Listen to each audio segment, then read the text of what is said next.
প্রত্যেক ফরজ নামাজের পর যে আয়াতুল কুরসি পড়ে জান্নাতে যাওয়ার জন্য তার একটাই বাধা, মৃত্যু। মওত হয়ে গেলে জান্নাতে চলে যাবে। একটা হাদিস আসছে, রাত্রে বেলা ঘুমানোর সময় কেউ যদি আয়াতুল কুরসি পড়ে সারা রাত আল্লাহর পক্ষ থেকে একজন ফেরেশতা তাকে পাহারা দিবে। এই ফেরেশতা তো দেখা যায় না, দেখা যায়? তো কয়দিন পর যদি বলে যে যা দেখা যায় না তা বিশ্বাস করা যাবে না, আসলে কিন্তু এপিস্টেমোলজি তাদের এটাই, যা দেখে না তা বিশ্বাস করে না। পশ্চিমারা কি ফেরেশতায় বিশ্বাস করে? কেন করে না? এটা তো একটা প্রশ্ন, উত্তরটা আমি বলছি আপনাদের। কারণ তাদের জ্ঞান তত্ত্ব হচ্ছে যা চোখে দেখি না, যা পরীক্ষা নিরীক্ষা পর্যবেক্ষণে আসে না, তার কোনো অস্তিত্ব নাই। এটা ওদের ফিলোসফি অফ এডুকেশন, শিক্ষা দর্শন। এটাকে আমরা ফিলোসফির ভাষায় বলি এপিস্টেমোলজি বা জ্ঞান তত্ত্ব। জ্ঞান তত্ত্ব টিচার যারা আছেন তারা বুঝবেন, তাদের জ্ঞান তত্ত্ব এমন।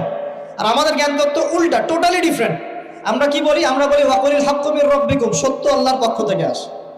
আমরা বলি যে অদৃশ্য বিশ্বাস না করা পর্যন্ত কেউ মুমিনই হতে পারবে না।